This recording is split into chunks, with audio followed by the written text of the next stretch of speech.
사랑하고 축복합니다. 오늘도 주신 이 하루가 또 한 주가 우리 주님의 영광을 위해서 살아가는 날이 되시기를 주님의 이름으로 축복합니다. 오늘은 오직 하나님께 영광을 이라는 제목으로 함께 말씀을 나누고자 합니다. 본문 말씀은 누가복음 17장 11절에서 19절까지의 말씀입니다. 예수께서 예루살렘으로 가실 때에 사마리아와 갈릴리 사이로 지나가시다가 한 마을에 들어가시니 나병 환자 10명이 예수를 만나 멀리 서서 소리를 높여 이르되 예수 선생님이여 우리를 불쌍히 여기소서 하거늘 보시고 이르시되 가서 제사장들에게 너희 몸을 보이라 하셨더니 그들이 가다가 깨끗함을 받은지라.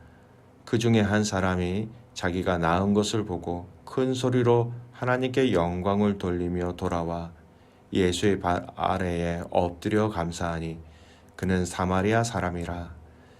예수께서 대답하여 이르시되 10사람이 다 깨끗함을 받지 아니하였느냐? 그 9은 어디 있느냐? 이 이방인 외에는 하나님께 영광을 돌리러 돌아온 자가 없느냐 하시고 그에게 이르시되 일어나 가라. 내 믿음이 너를 구원하였느니라 하시더라. 아멘. 오늘 본문의 말씀은 예수님께서 계속 이 예루살렘으로 올라가시는 그 여정 가운데 일어난 일입니다. 11절 말씀에 보면 사마리아와 갈릴리 사이라는 이 말씀이 있죠. 이것은 이스라엘의 그 지리상 이스르엘 골짜기에 해당됩니다. 이곳을 지나가면서 곧 예루살렘으로 도달하게 되는 것이죠. 이곳에 여행하시던 예수님께서 10 문둥병자를 치유해 주신 사건을 오늘 말씀은 얘기하고 있습니다. 그런데 이 치유받은 10명의 문둥병자 가운데 9명은 유대 출신 문둥병자들이었고요. 모두 병이 낫고 난 이후에 제 갈 길로 가고 오직 사마리아 출신의 한 문둥병자만이 예수님께 돌아와 감사와 경배를 드린 내용입니다. 예수님께서는 이 이방인 외에는 하나님께 영광을 돌리러 돌아온 자가 없느냐 하시면서 그에게만 구원을 선포하셨는데요. 여러분, 이것은 예수님의 사역에 관련해요 매우 상징성이 강한 사건이기도 합니다. 이 사건은 1차적으로는 하나님의 언약과 계시를 먼저 받은 유대인이 그런 육체적인 선민이라는 그 지위에 연연하여서 이 구약의 성취로 오신 예수님 그 복음에 대해서 감사하거나 순종하지 아니하였지요. 반면에 오히려 이방인들은 예수님께 감사하며 경배함으로 결국 최종적인 구원을 먼저 얻게 될 것을 예비하는 말씀입니다. 그리고 궁극적으로는 많은 사람들이 일단 모두 복음의 은혜에 접하게 될 것이지만 그 중에 대다수가 육적 차원에서만 복음을 받아들인다라는 거예요. 여러분 기억하시기 바랍니다.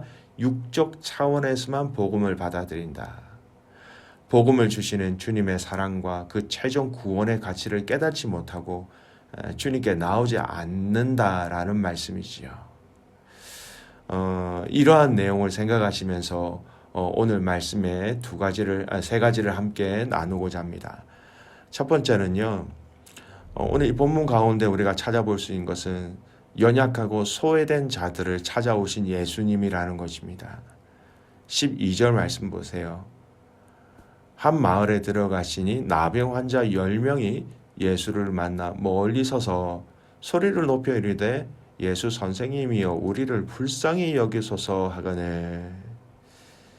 예수님이 들어가신 마을은 나병 환자들이 모여 사는 곳이었습니다. 여러분 그 당시 나병 환자들은 정상인들과 함께 살지 못하였습니다.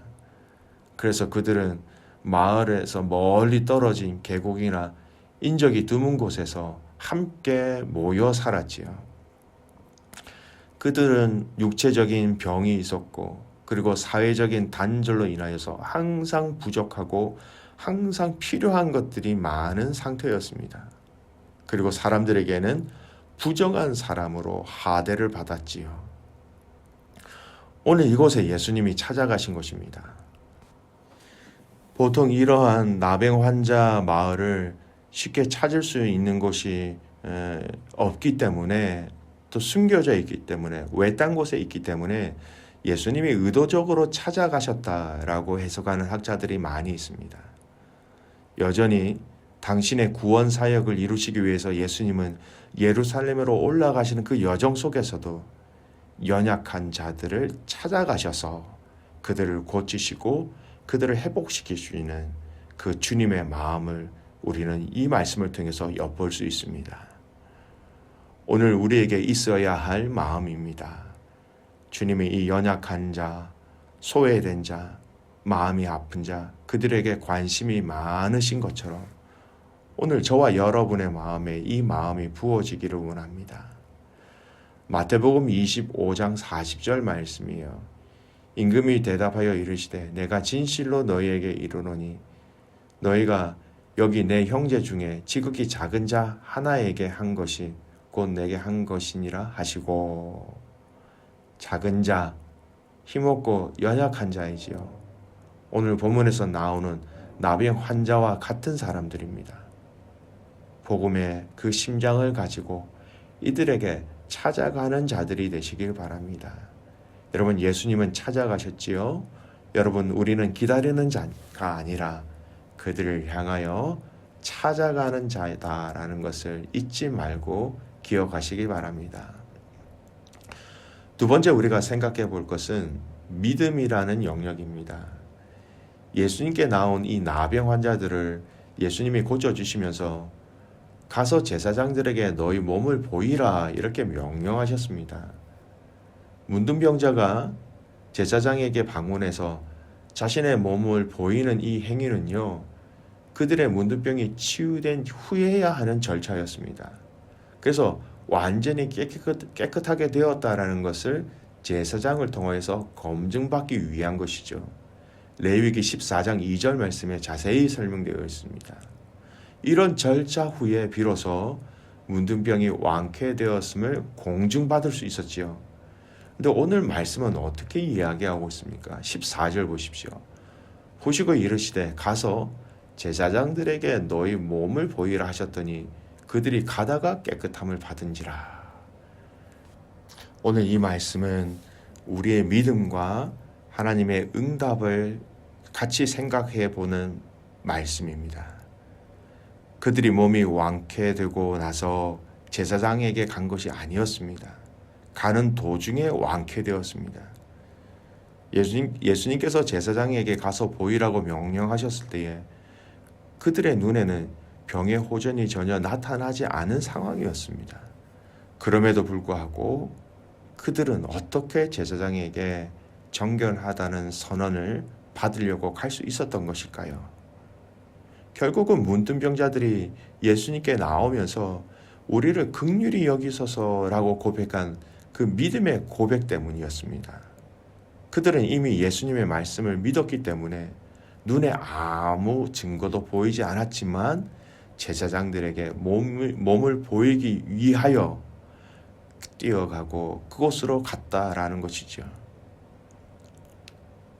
여러분, 우리 주님이 말씀하신 길이라면, 그리고 그것을 우리가 믿는다면 그 길로 가야 합니다. 우리 주님이 말씀하신 방법이라면 우리는 믿음으로 그 방법을 선택해야 합니다. 우리 주님의 영광을 위한 가정이라면 우리는 믿음으로 함께 반응해야 한다는 것입니다. 결과가 지금 당장 우리 눈에 보이지 않는다 하더라도 우리는 결과에 상관없이 연연함 없이 믿음으로 이 길을 걸어가는 믿음의 성도라는 것입니다. 가는 도중에 치유의 역사가 일어난 것처럼 우리의 믿음의 순종 도중에 하나님의 역사가 일어나게 되는 것이지요. 오늘 저와 여러분의 믿음이 눈에 보여지는 것으로 인한 믿음이 아닌 보이지 않음에도 불구하고 우리에게 주신 말씀 하나로 믿으며 결단하며 나아가는 자들이 되시기를 바랍니다. 세 번째, 오늘 저와 여러분이 함께 나눌 말씀은요, 오늘의 핵심적인 말씀 중에 하나이지요. 10절 말씀, 나병 환자가 고침을 받았습니다. 그런데 이 이후의 반응을 자세히 보시기 바랍니다. 15, 16절이요. 그 중에 한 사람이 자기가 나은 것을 보고 큰 소리로 하나님께 영광을 돌리며 돌아와 예수의 발 아래에 엎드려 감사하니 그는 사마리아 사람이라. 9명의 사람은 유대인이었습니다.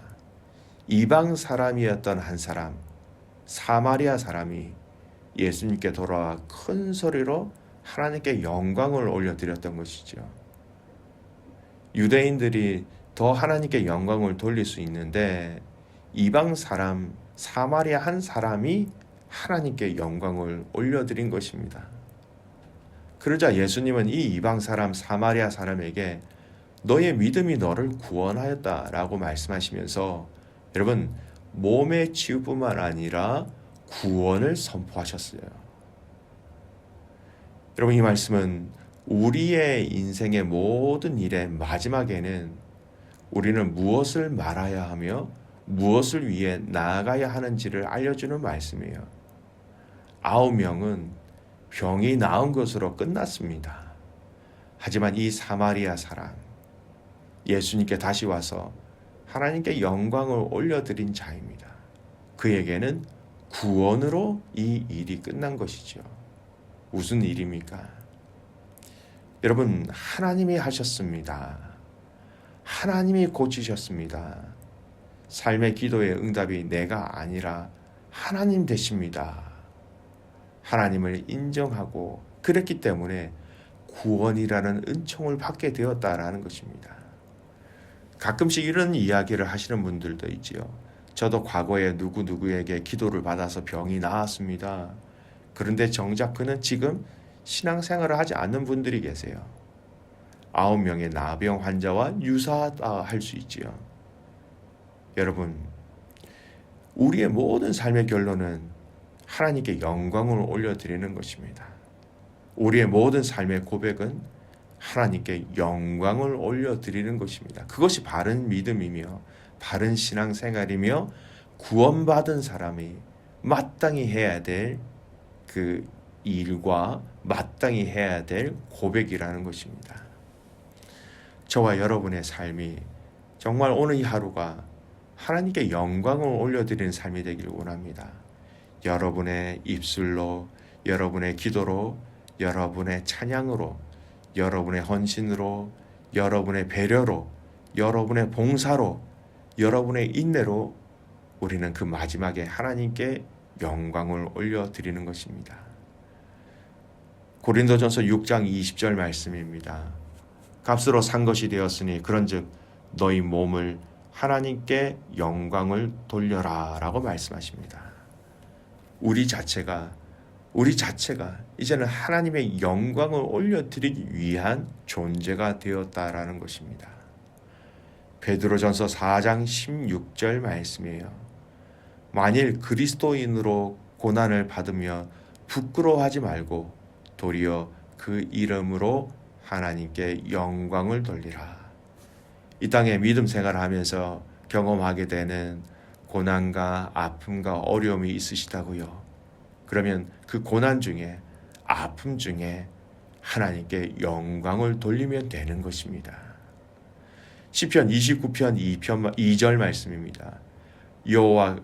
여호와께 그의 이름에 합당한 영광을 돌리며 거룩한 옷을 입고 여호와께 예배할지어다.